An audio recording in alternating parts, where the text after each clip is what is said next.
Hi, Anti-Society! Welcome back to the Antisocial Planet. Today we're getting into Vinland Saga Season 2, Episode 20. We're getting closer and closer to the end of this season, and it makes my heart beat a little bit faster than it probably should. But we have left behind Farmland Saga and are now in a bit of a conflict. There's a little bit of a fight happening on the farm, and we ended with Thorfinn and his group trying to leave now that they think that they can get Arnheid away without her being too further injured after everything that happened with her. But we also have people who've stayed behind on the farm, with Canute also showing up, and we ended off the last episode with maybe Canute being attacked. I don't know, we're gonna see what happens. A bit of a surprise attack from the water. We're gonna have to wait and see, but it definitely seems like a one-sided fight at the moment. I don't think that a group of farmers against a king's trained army is going to turn out well for them. But let's just get into the episode.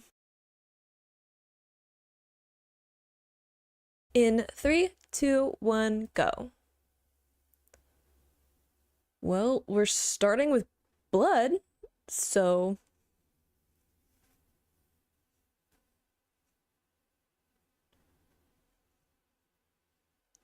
oh, we're talking about you. I was like, because Thorfinn's like, I don't have an exact number, so I was like, who's counting 13? I don't like the killing is fun part.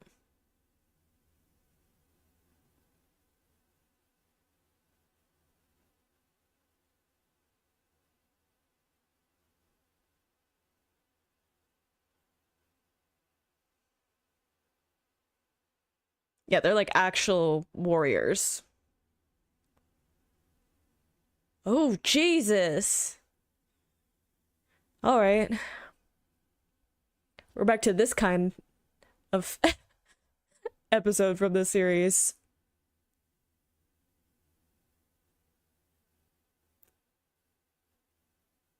Yeah, like I said, a bunch of farmers against actual warriors. Probably not gonna turn out good.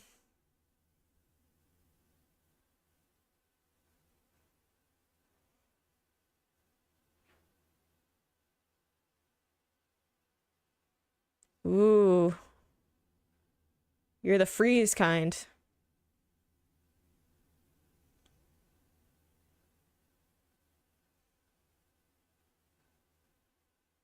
I mean, man is doing surprisingly well for having just had one of his limbs chopped off. Ooh. Dang, Snake. I mean, one of the few people who's actually fought before, right? So he would fare a little bit better. Yeah, dude, you need to, like, tie off your limb or whatever.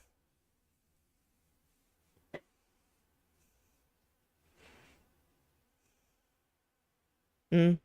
They're disposable, right? Yeah. I feel like everyone's like, sure, can do.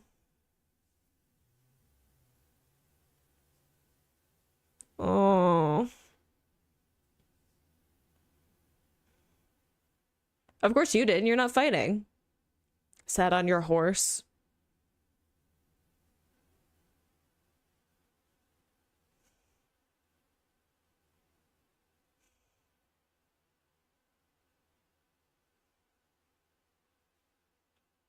I'd rather live with a debt than die on a battlefield, just like yeah. I think that paying off debts is the least of our worries right now. Mm-hmm.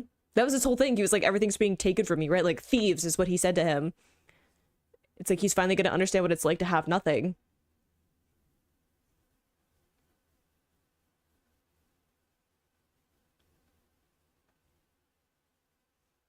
Might makes right.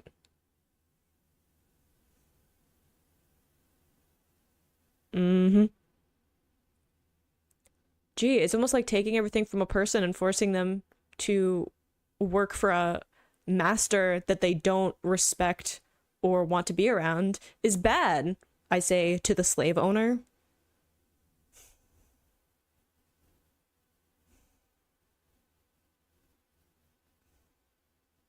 The fact that this episode's just called Pain.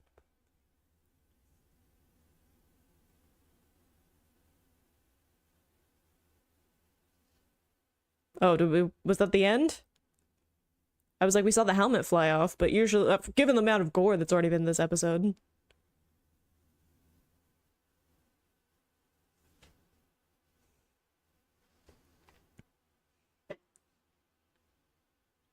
Yeah, I'm like, we've got some.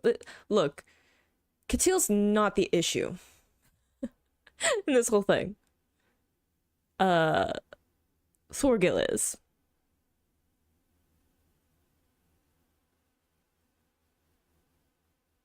The fact that he's gonna fight no armor too. Like, I get the sneak attack, but also there's a certain kind of insanity to that. Ooh, he noticed.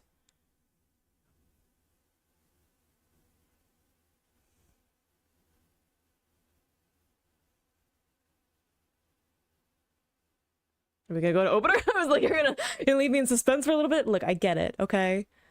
You're supposed to be plotting this so that I want to continue to watch. I was gonna watch anyway. I'm already in this. Okay? I'm almost at the end of a second season of commitment. Whew. Intense opener, though. I mean, like, here's all of the carnage of that decision, right?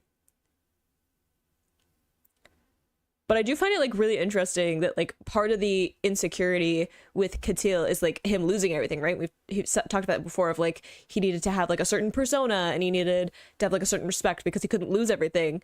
And having that in direct comparison to all of these people that he's, like, owns, isn't in charge of, and have already lost everything, right? Like, you talk about, like, Arnheid, she's lost everything. She's lost, like, her home, her husband, her child, her freedom. She's been horrifically, like, abused and treated throughout the entirety of her being a slave. And he's like, oh, but I, like, she should want to stay with me. Like, you know, like, it's so, like, twisted and convoluted, and he really doesn't understand. Like, he's so afraid of becoming the people that he, like, treads underfoot in order to feel powerful. Like that line of, like, might makes right. At least in the society we've gotten so far. Nice. I love that Canute, oof, blocked it, like that he was fast enough, because Thorgil was not expecting that. He was expecting this to be easy, right? Like a spoiled rich kid. Broke his sword, though.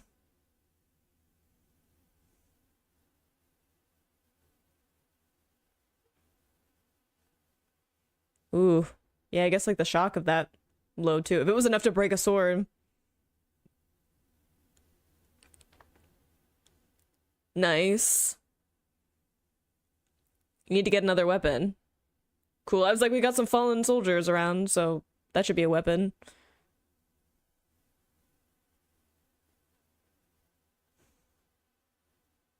I mean, if Catil actually is dead, then that would mean that Thorgil is... I guess, no, it's his brother that's inheriting, right? So at least there's that. Ooh, that's personal.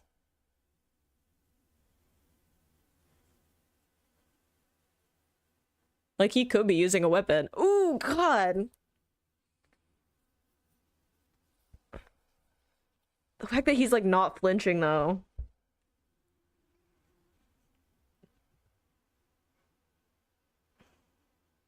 Maybe he should have used a weapon, though.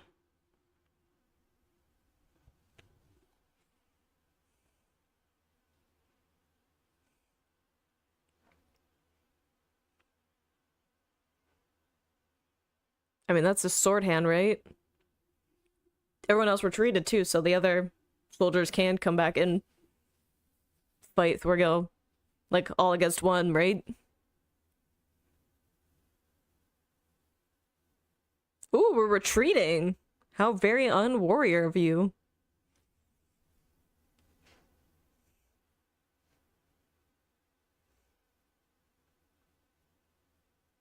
He's unhinged, yes. You want him to serve you again? Sir.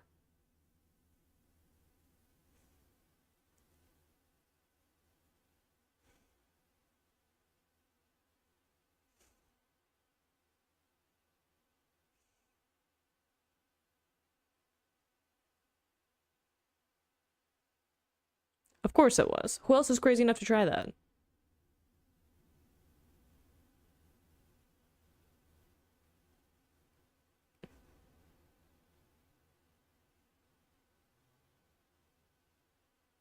Oof.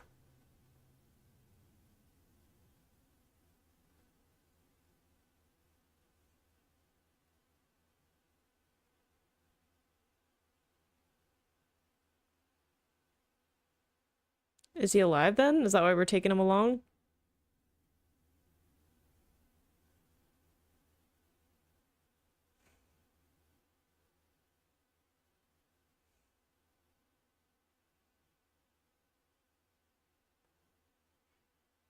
Oof.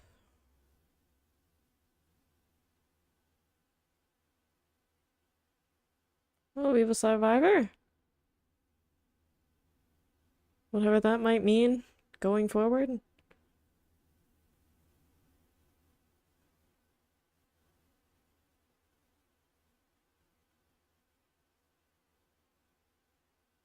Oof.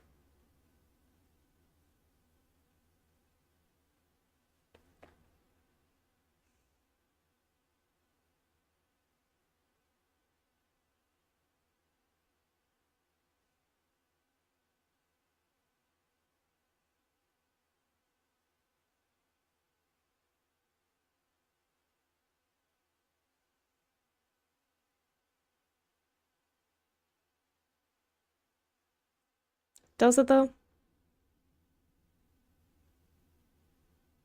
I mean, I get that like they don't necessarily want to defend this farm, but I feel like it kind of goes back to like what Thorfinn has been talking about of like how do you how do you obtain peace without fighting?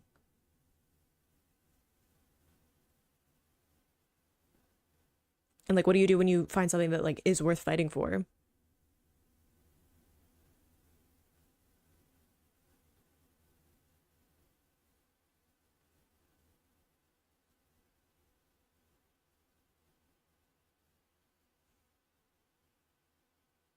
Doesn't seem to be any escaping that. Which is what she wants, right? Like she's like, what's the difference between here and there?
I like don't want to interrupt, but it's such like an intense moment. It's such a wonderful quiet moment after the chaos of the beginning of the episode, like the first 5 minutes.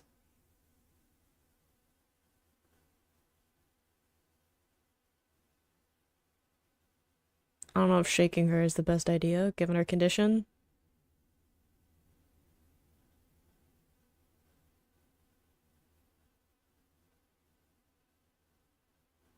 I don't know if there's anything left to protect.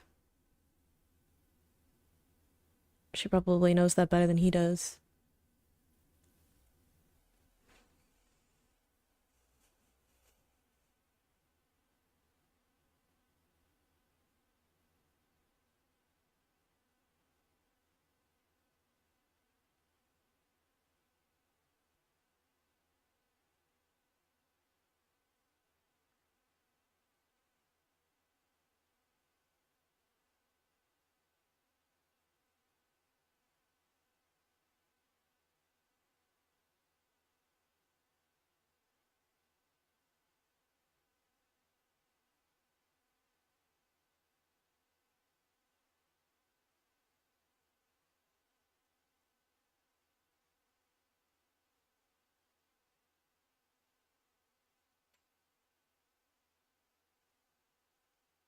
I mean, you have friends.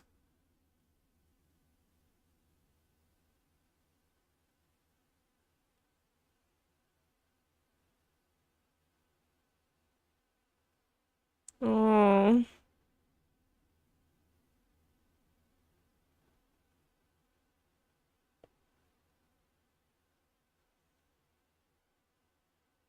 oh, the desperation from Thorfinn, though.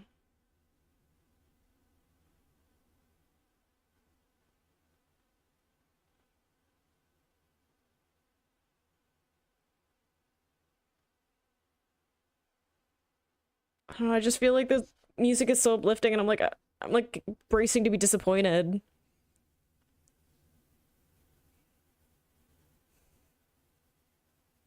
I don't associate this series with miracles.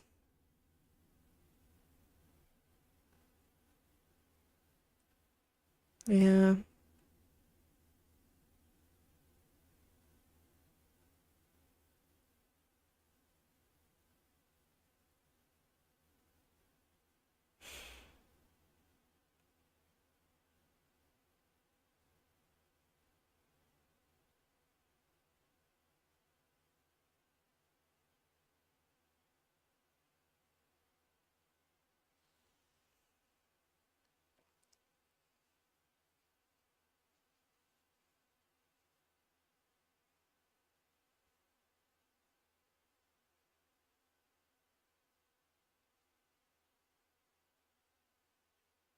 Ooh. Really interesting to have the water again, because we had, when we first got introduced to Aenod, the water was part of how they showed like what he was feeling and what he was going through, and have that clip back to these like stormy waters after having such a loss, right?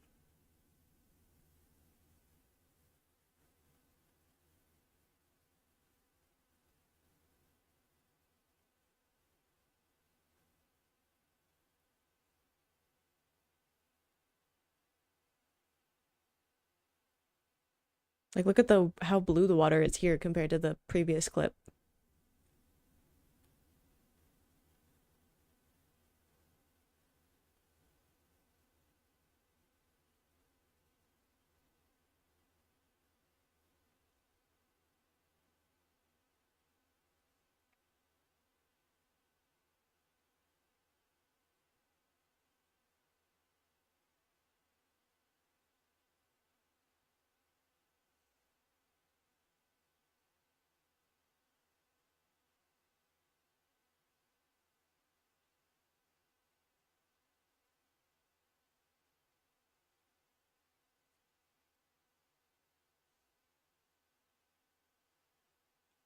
Oh, hi Snake. You tried to kill us recently. And also him. Maybe yeah, maybe don't bring Catil here after he beat Arnheid to death.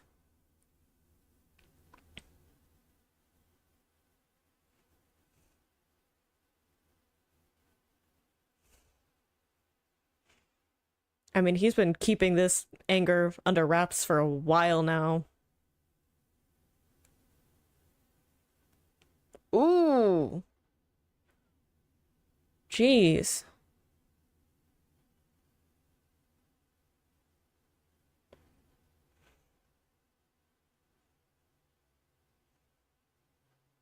No, we have lost him. Ooh, okay, so we do use violence. How's that vow not to be violent going, Thorfinn?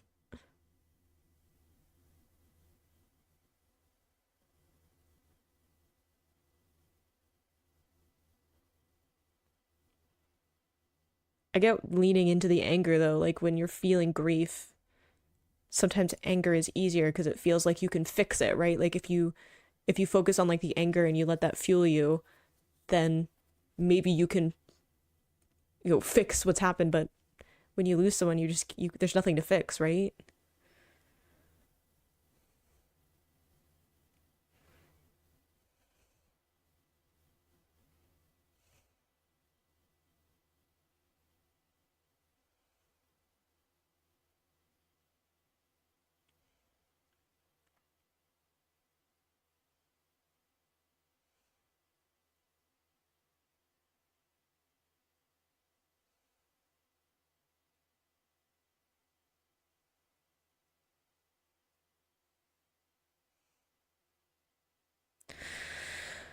Oh, this episode's heavy.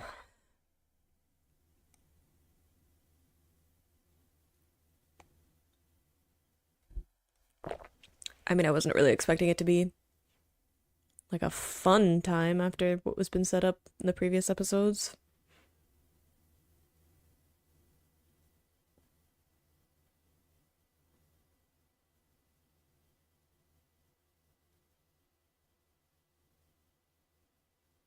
I was like, Snake's still here. Where's Catilda?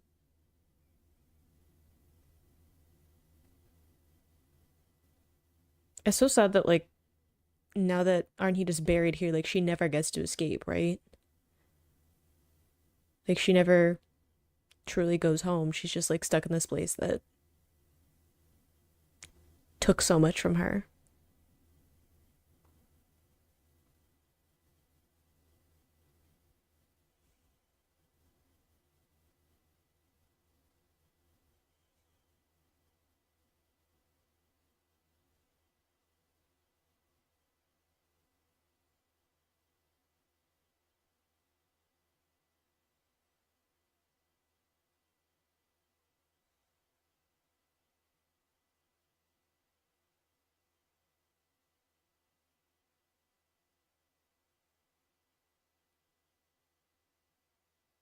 I don't know how I feel about that angry look with all the talk of God.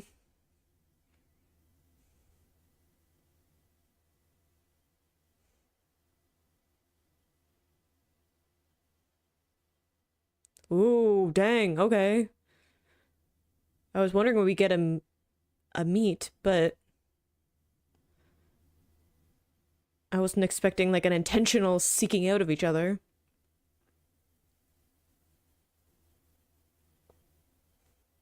I mean, probably, but also we're on a bit of a mission to stop war.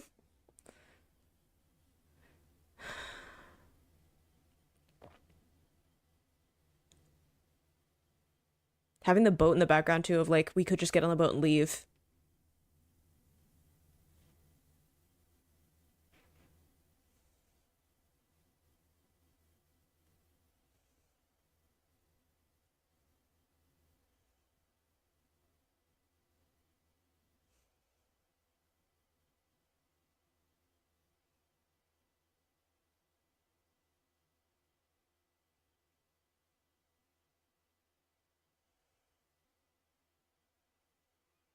Mm, yeah.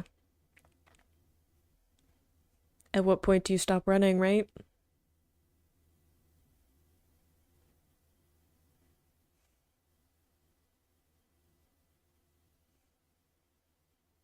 Saying he's like proud like they didn't fight, like they ended that cycle of fighting.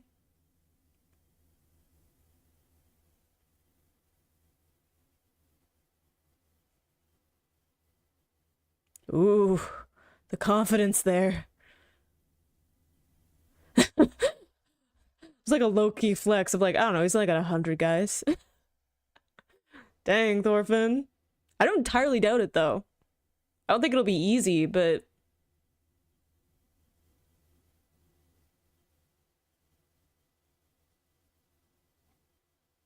mm, maybe not for a while though. Man's got a mission.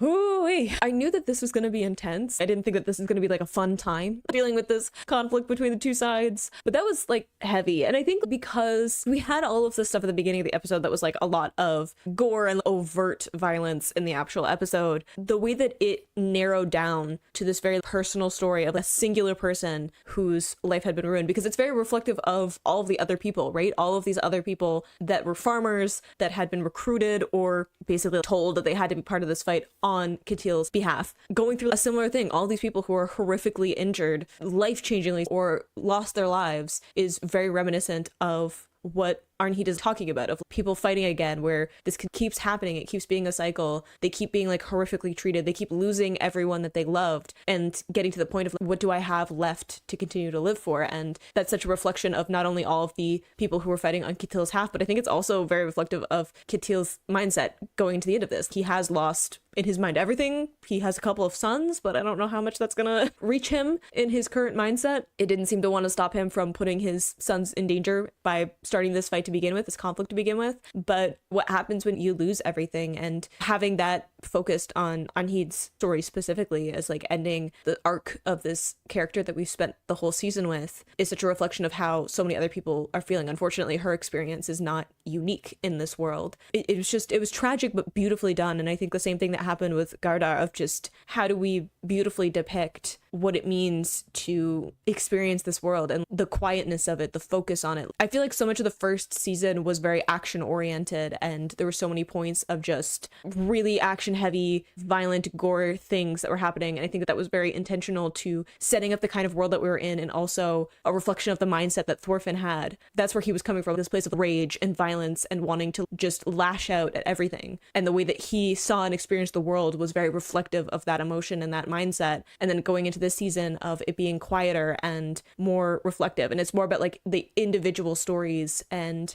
the experiences of each of these one people. It's not about armies, it's not about nations, it's not about groups, it's about singular people and the experiences that they have, how that is reflective of a repeating pattern of so many other people. And I think that that is a much better reflection of who Thorfinn is now going into season 2, of he is quieter, he's more reflective, he's more focused on what is immediately in front of him, instead of let me generalize a whole group of people and label them and leave it at that, right? There's a more complex way to the way that Thorfinn looks at the world. And I think that having a more complex way of showing that through the storytelling is gorgeously done and very different from season 1, but in a very intentional way, and not what I was expecting, honestly. Like, getting to the end of this season, it just makes me more reflective of like how different this season feels overall, and in a great way. And I'm not ready for the meetup between him and Canute. At the beginning of the season, I was like excited at some point they're gonna meet up again, it's gonna be great. And then throughout the course of the season, I'm like, oh no, I definitely do not want them to be face to face, because I don't like what I predict that will probably be. I think it'll probably start off okay, because Canute does seem like he wants to negotiate in some way, because with Ketil, he was like, I'm gonna give him a chance to surrender. I don't think Canute's gonna choose violence right at the gate, but I don't think that's going to turn out well, because they're both incredibly stubborn in their ways, and they're both coming from this opposite ends of seeking meaning and like needing a purpose in life. And I think that there's going to be a lot of clashing between them. I hope for a good outcome. Like, I hope that they can have like a conversation, and maybe Canute can meet Thorfinn part of the way there, or meet him where he's at. But I don't feel great about it. I don't feel good about the chances, but I hope you enjoyed watching that along with me. You can click this playlist to go see my previous reactions, or you can subscribe to me next time I post a Vinland Saga reaction. I will see you in the next video. Bye.